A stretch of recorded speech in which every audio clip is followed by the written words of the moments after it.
салом алейкум, бародарои азиз. Мара савол доданд ки як ҷои чӣ кор мекунӣ, чӣ кораи ози як ҷои.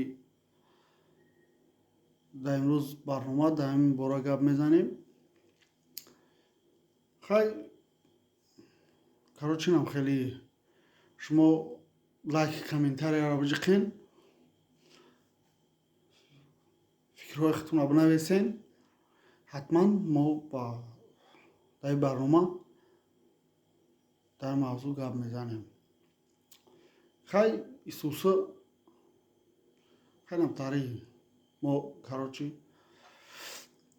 приват савол доданд ки як ҷои чӣ кораи исуса. Ҳамин каналҳоро мо реклама мекунем. Дар ҳамин каналҳо подписатсия кунен, дастгирӣ кунен бародароро. Хайдам хеле исуса на ҷадани оводи шидат диван вардан мақсад як овохрам ганда тишна шудам. хайнам хеле халас ки агар як ҷои чӣ кор мекунӣ. хайнам хеле имрӯз чанд проблемаро ҳал кунем. исто рафтем, усул медем. хай приват шудем, як овохрем ки ганда тишна шудем.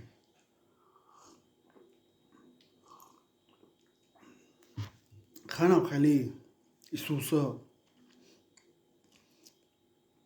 мақсад ки дар ин каналҳо подписатсия кунен, обуна шен, дастгирӣ кунен, ҳам лайка ба помидор бизанен, савз шава ганда хурсанд мешем. нам хеле хай исуса фақат дар таи комментария менависанд та як ҷои чӣ кор мекунӣ.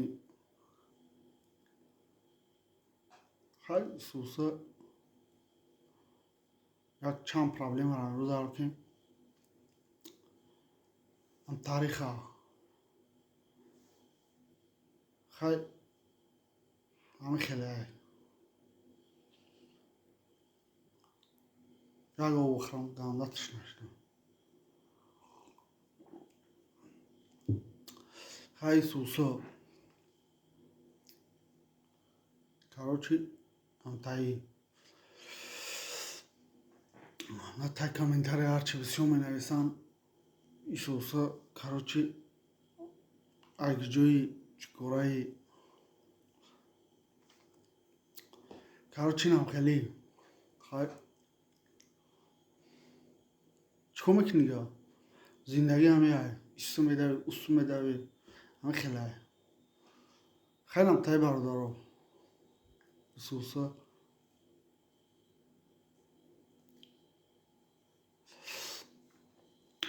карочи чанд кас дар таи комментариям хеле навиштааст. хайнам хеле исуса карочи бародарои ҳазилбад шӯхӣ буд. як рӯз дар як канали ҳамнафас даромадем. бародар нависонданд ки аз куҷои чӣ кораи мақсад ин мардум ки ин буд ки чӣ хел мақсад дар куҷо таваллуд шидай, зодаи куҷоӣ. хайм ҳамун тоҷикем, аз тоҷикистонем, мақсад зодаи як ватанем. лекин ҳамин хел савол шуданд ки аз куҷои тоҷикистонӣ, чӣ корае ва чӣ хел қатта вохӯрдан дар кор.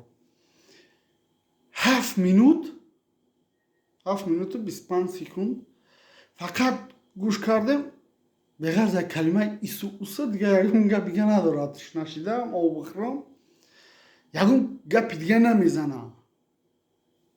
ачкё мамунам, тоқӣ мамунам. карочи ис рафтем, исуса ягон гапи дига нагуфт. хай бародар механдуна, мехоҳад ки мардум хурсанд бошад, механдуна. масалан дар каналҳое ки мо реклама мемода сум метаҳанд.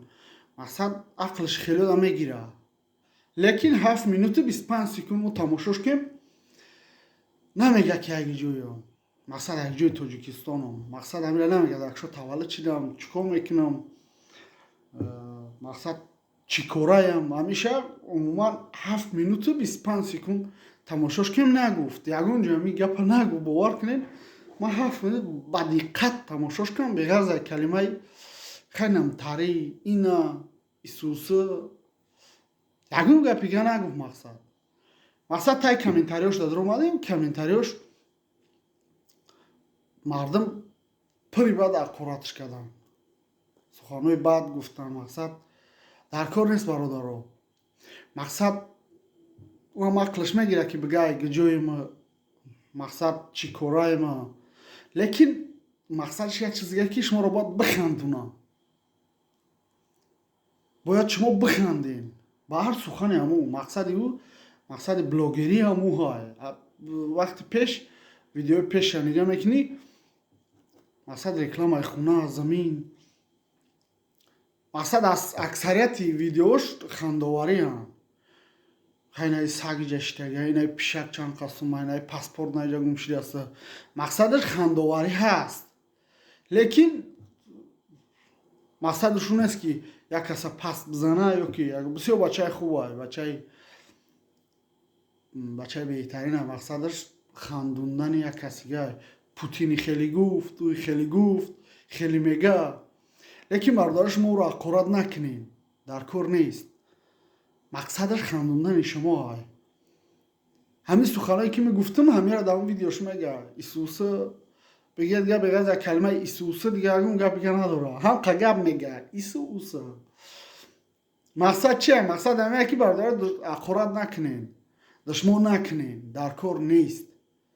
Чӣ дар кор душмон шумо? Хеле тамошош кард. Ман бовар ки 1 соат хандидам. 1 соат хандидам. мақсад ки ҳақорат накунед бародаро. умуман ҳақорат накунед. вақти пеш хона, замин, мақсад паспортҳои гумшуда реклама мекард. ҳайозӣ мешина эфирда ҳамун гапҳои хича мезанад. бисёр мухлисои зиёд дорад. Мақсад мардуме ҳастанд ки лайка ба 1 миллион сум задан, ба қурбақа ва ба як чиз дига задан ҳамун лайка. мақсад чӣ буд? Мақсадаш хирсанкунӣ ҳамво буд. хирсан кардани ҳамун исмат ном дорад.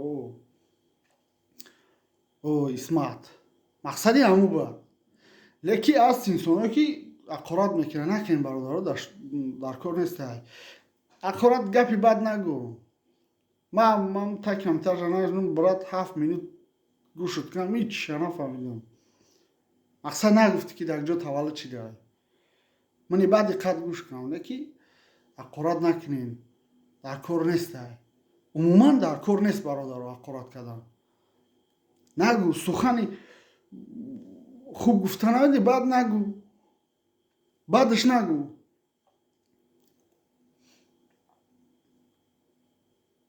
ҳақорат накунед. дар кор нест. мақсад тамошош кардӣ, майли хай комментария кунӣ, ягон комментария кунӣ, лайк шумо бира тамом барои хизмат. мақсад ҳеҷ кас ҳақорат намекунад, ба ягон кас кор надорад. дашном накунед бародарои азиз. ӯ ягон каса гапи бад намегӯяд. мақсадаш хандондани шумо ай, ки шумо бихандед. ман ба диққат гӯшш кардам. 7 минут беғарз аз Исуса дига ягон гап дига нагуфт. мақсад не ки ман ҳақоратш накардам. дар кор не. аксарияти одамҳо ҳастанд ҷо мегӯяд ки ту девонаи. не, ӯ ба кори худи шишора. ӯ девона мешид, блогер намешид. 60000 подписчик. ӯ ишора, ӯ ба кори худаш ишора. мақсадаш ки мақсадаш моро мақсад мардума хандондан ай. ҳеҷ гап нест. ба он калимаи Исусаш мақсад мардума механдонад. ина хона реклама мекунад, беғарз аз ина дига ягон гап дига ина. мақсади чия? мақсад ҳақорат накун бародари азиз. дар кор нест. умуман ҳақорат накун. сухани бад нагӯ. боқӣ дар амони худо. худоҳофиз.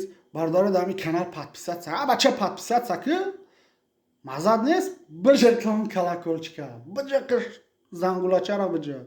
А бачаҳо бунаша боқӣ дар амони худо. Худоҳофиз.